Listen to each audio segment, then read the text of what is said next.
Olá, eu sou Adriano Moneta e este é o programa Segurança Pública em Debate, uma realização da Associação Nacional dos Delegados de Polícia Federal, do Sindicato dos Delegados de Polícia Federal do Estado de São Paulo, do Sindicato dos Delegados de Polícia do Estado de São Paulo e da Associação dos Delegados de Polícia do Estado de São Paulo. No programa de hoje, nós vamos conversar a respeito do pacote anticrime do Ministério da Justiça e do livro Laços de Sangue, escrito pelo nosso convidado, que desde já apresento, o doutor Márcio Sérgio Cristino, Procurador de Justiça Criminal. Ao lado dele está a nossa anfitriã, a doutora Tânia Prado, que é presidente do SINDPF-SP e diretora da ADPF. No dia 4 de fevereiro, o ministro Sérgio Moro apresentou à sociedade o projeto anticrime, com algumas mudanças importantes. No dia 19, ele levou ao Congresso Nacional. Entre várias propostas, o projeto impõe prisão como regra para condenados em segunda instância, punição mais rigorosa para condenados por corrupção e o plea bargain, que é uma modalidade em que o acusado confessa o crime e opta por um acordo para diminuir a sua punição. Primeiramente, gostaria de passar a palavra para a doutora Tânia, para que desse as boas-vindas ao nosso convidado, para que depois possamos começar o nosso bate-papo. Doutora Tânia, é com a senhora. Doutor Márcio, muito obrigada por ter aceito o convite. Eu sei que o senhor é muito ocupado, tem muitas atribuições. E para nós é uma honra ter um professor como o senhor, né? Que participamos juntos já de um outro programa. E ali vi que o senhor tem um conhecimento muito profundo dessa área. Então, por isso o convidamos aqui. Então, nossos agradecimentos. Doutor Márcio, queria começar o nosso bate-papo com uma pergunta bastante ampla, que é a seguinte. Desse projeto todo, que itens chamou a atenção do senhor e por quê? Bom, primeiro eu queria agradecer a doutora Tânia pela oportunidade. Como ela frisou, nós já tivemos antes em outros debates, e nós tivemos uma compreensão mútua muito harmônica.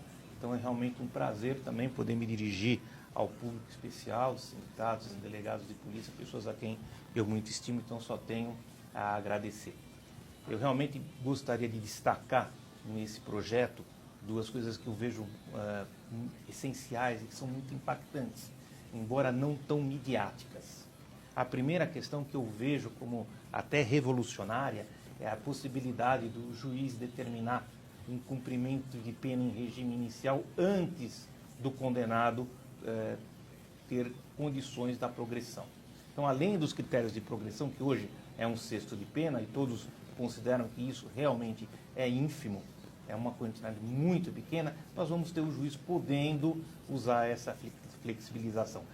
É lógico que isso vai ser modulado pelo tribunal, evidentemente em termos jurisprudenciais, para estabelecer um quantum, para estabelecer um mínimo de parâmetros que devem ser obedecidos. Mas é uma mudança muito impactante, porque vai reduzir, sim, essa sensação de impunidade que nós temos hoje em dia. E a outra grande modificação é o plea bargain, que é extraído do direito norte-americano, principalmente. Eu estive lá há algum tempo junto com o Ministério Público norte-americano. Eles têm um ditado lá, eles falam que lá o promotor tem que ler devagar e andar rápido, porque eles levam os acordos, então eles vão lendo os acordos até a hora de propô-lo na vara, no que seria equivalente para nós a uma vara judicial, e o sistema deles funciona 90% a 95% com base no plea bargain. Tanto que eles mesmos reconhecem que se eles fossem usar esse sistema, o nosso aqui, eles estariam completamente atolados e não teriam condições de desenvolver. Então, acho que são duas questões institucionais de aspecto positivo com relação a esse diploma. E há um senão, que é, na verdade, dois, que nós até já discutimos, que é a questão dessa legítima defesa antecipada, que é polêmica, que é uma questão extremamente polêmica e que hoje vai se revelando talvez como uma grande questão negativa dessa legislação. A outra é a redação, se bem que é uma questão muito adjetiva, quando eles colocam exemplos de organizações criminosas, eles colocam esses exemplos seguidos, que vai levar a alguns questionamentos jurídicos. Vai dizer, olha, mas a organização criminosa X não é parecida com essas. Então, isso vai gerar uma discussão que está certo, eu concordo que essa é uma discussão superável, mas é uma discussão que não precisava existir.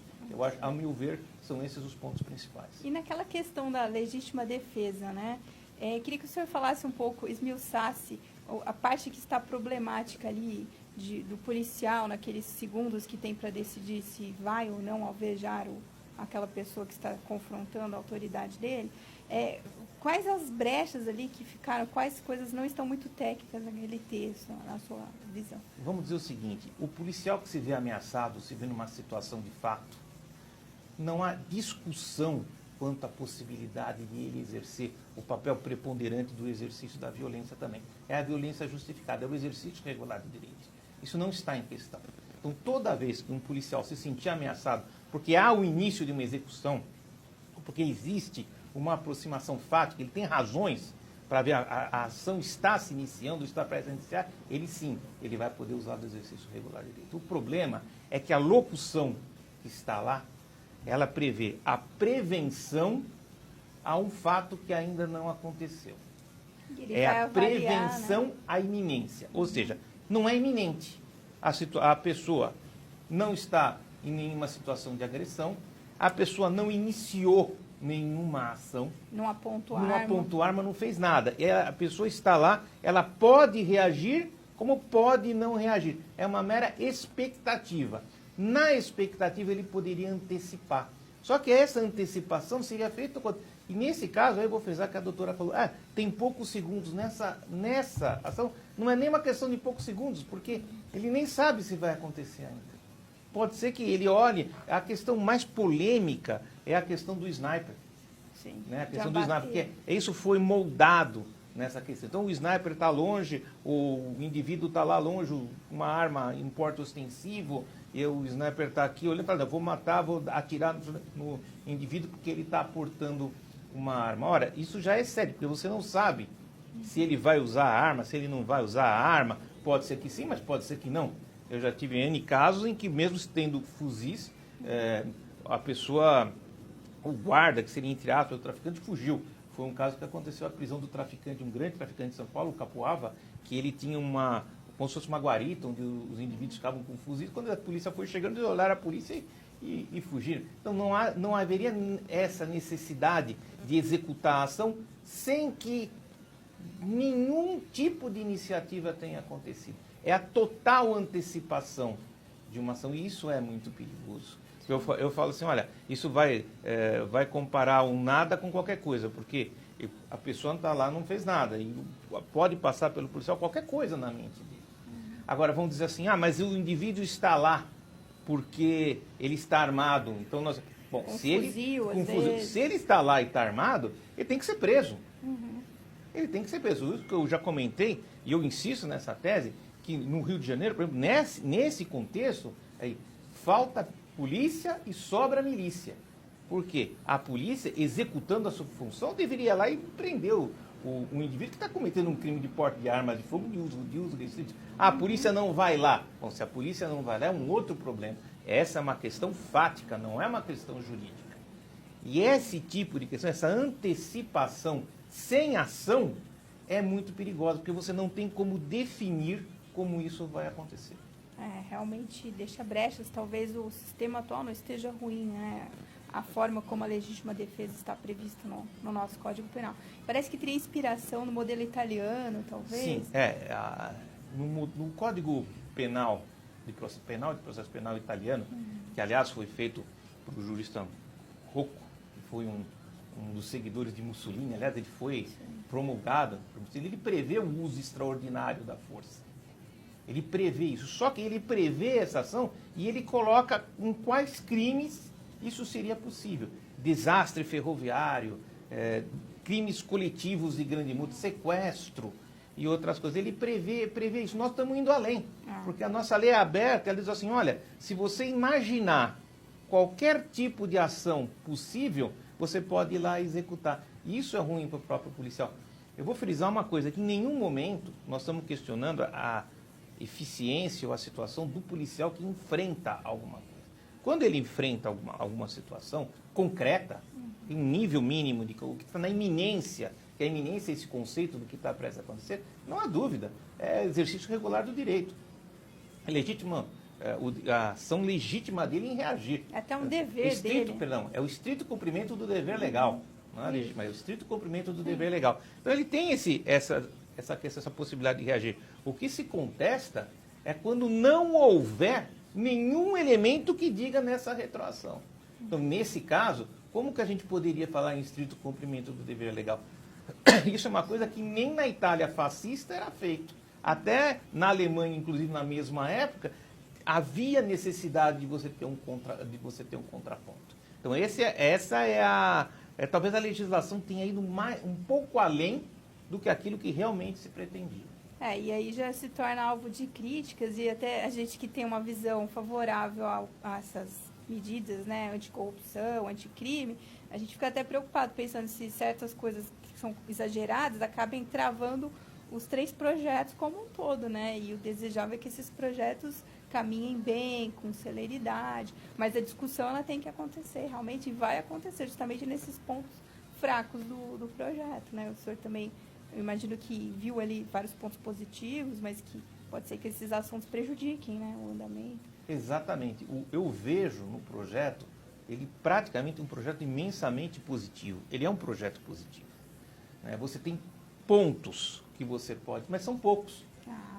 Você vê pontos que são poucos. Você vê em alguns pontos onde a redação falhou, pecou pelo excesso, pela falta. Um ponto redacional, por exemplo, que poderia ser contestado ou discutido, se dá na definição da organização criminosa, quando ele define, ele dá referências para uma interpretação. Olha, tais como PCC, milícia, etc. Não é uma boa técnica redacional. Por quê? Porque qualquer um que venha a ser acusado poderá levantar a seguinte questão: não, mas a minha organização não tem os elementos que tem o PCC, ou não tem os elementos que tem a milícia, ou não tem os elementos. Dá para superar esse argumento? Sim, é possível superar, é um argumento superável, mas não precisaria. Aí a gente sabe como funciona o legislativo. Se pega, como foi com as 10 medidas, se pega uns assuntos ali, aí trava inteiro, né, o processo. Trava inteiro e vai prejudicar os pontos bons. Nós temos muitos pontos bons nesse projeto. Né? É um projeto que acelera a aplicação da lei penal, retira aquele sentimento de impunidade que tem pela população. Um dos pontos mais positivos é a prisão depois do veredito, a prisão depois da segunda instância, a questão do júri e algumas questões muito técnicas que a sociedade dificilmente vai prestar atenção. Por exemplo, a limitação dos embargos infringentes, que é uma coisa... Deixe-me interrompê-lo só um segundo para a gente encerrar o bloco, mas eu gostaria de voltar já dando a palavra ao senhor para continuar esse pensamento. Tá ok? Muito obrigado. Este é o programa Segurança Pública em Debate. Primeiro bloco do programa de hoje fica por aqui. Segundo bloco já. Não saia daí.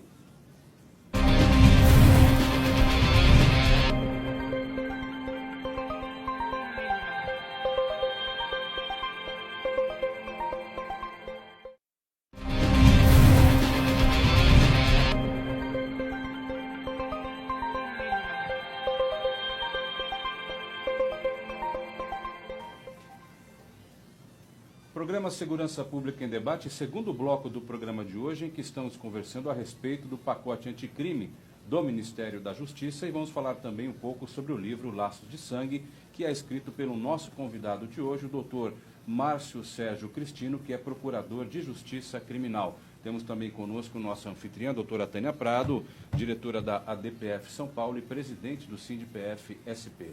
Interrompi o senhor no bloco passado, peço desculpas, mas era preciso, gostaria que o senhor continuasse essa linha de raciocínio. Eu queria fazer uma pergunta, se me permite. Quando o senhor fala ou tece a crítica a respeito da questão da legítima defesa, como é que o senhor e a doutora Tânia também imaginam que isso será pacificado? Pergunta 2. O senhor apontou alguns pontos positivos e disse, citou, se não me engano, 2, que a sociedade não conhece, até pela natureza jurídica desses pontos e tal. O senhor poderia desenvolver um pouco mais esses tópicos? Vamos lá. Com relação aos pontos positivos, que foi o que eu citei principalmente, acho que a questão maior é a questão do plea bargaining.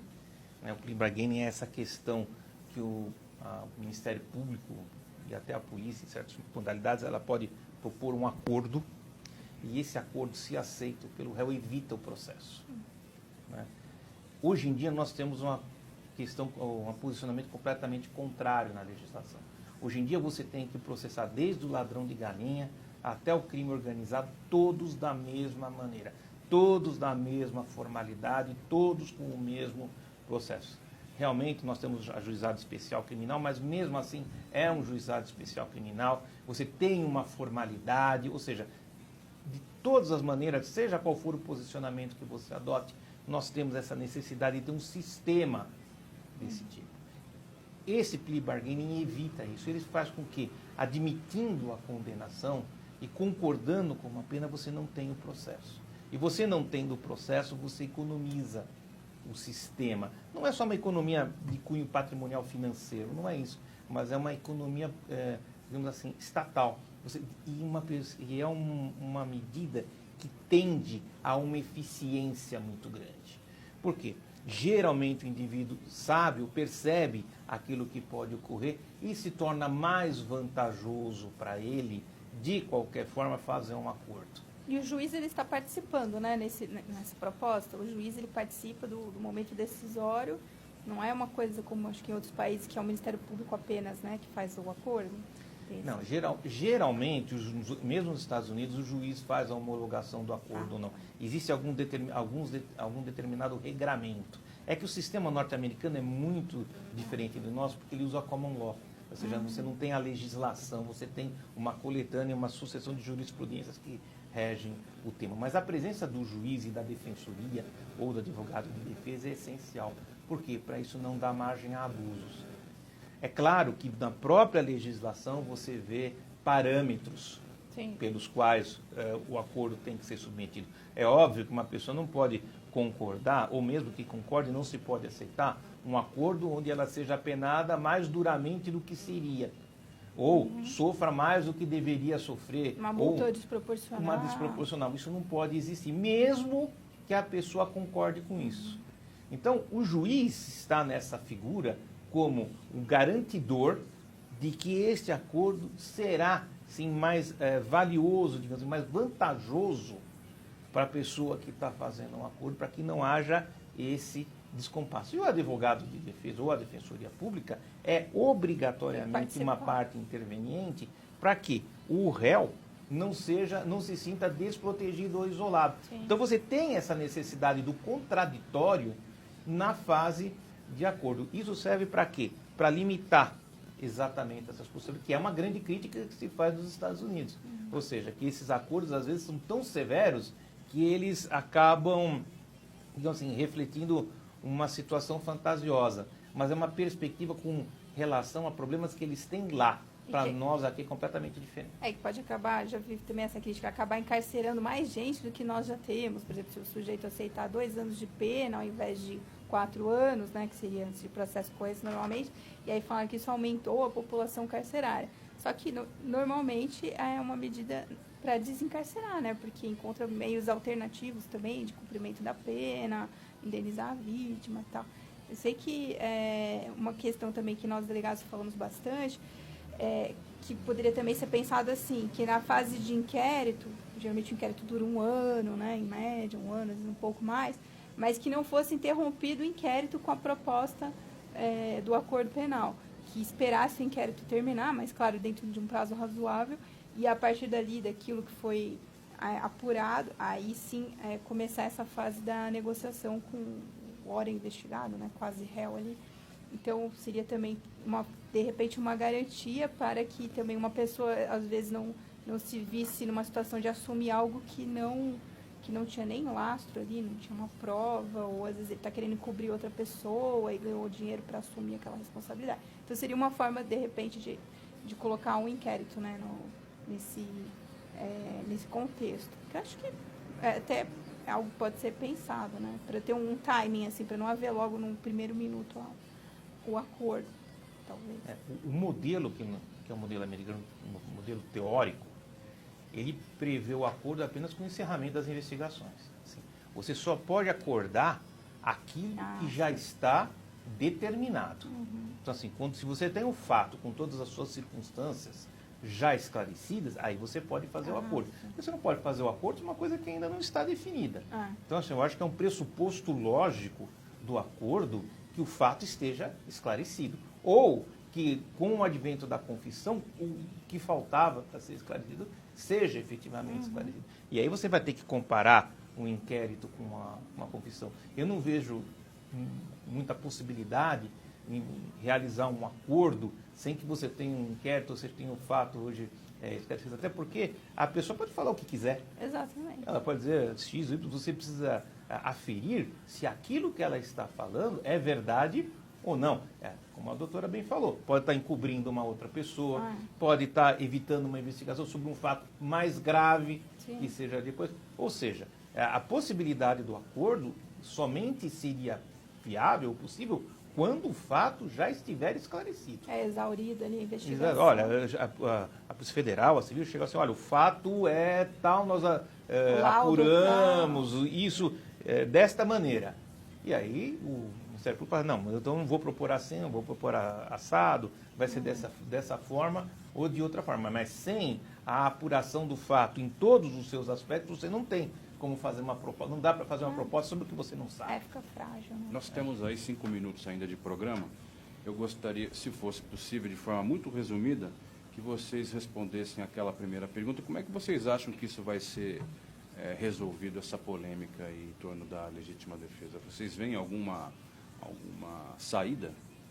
Bom, o legal do nosso sistema de divisão de poder e tal é que o legislativo ele tem gente pra caramba para discutir o texto dessas propostas. E além delas, ainda tem Código de Processo Penal no meio, que estão discutindo, as propostas também do ministro do Supremo, Alexandre de Moraes. Vocês acreditam que por conta disso que a senhora está falando, essa discussão ela tende a levar um bom tempo?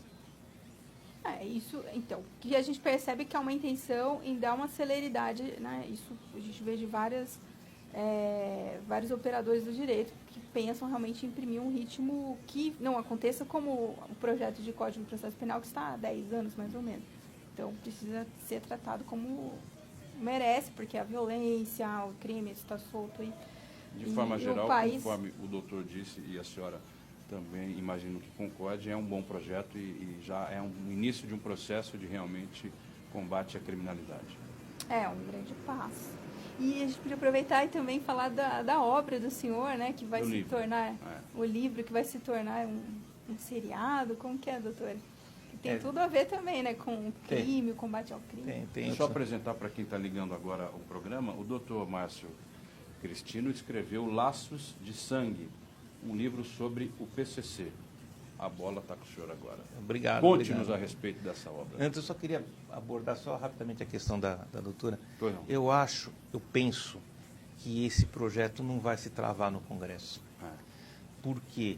Porque discutindo, sem méritos sobre o valor do projeto, se vai ter a legítima defesa, se não vai ter a legítima defesa, nem essa questão. Tá. Eu acho que a pressão social e o momento político favorecem essa discussão.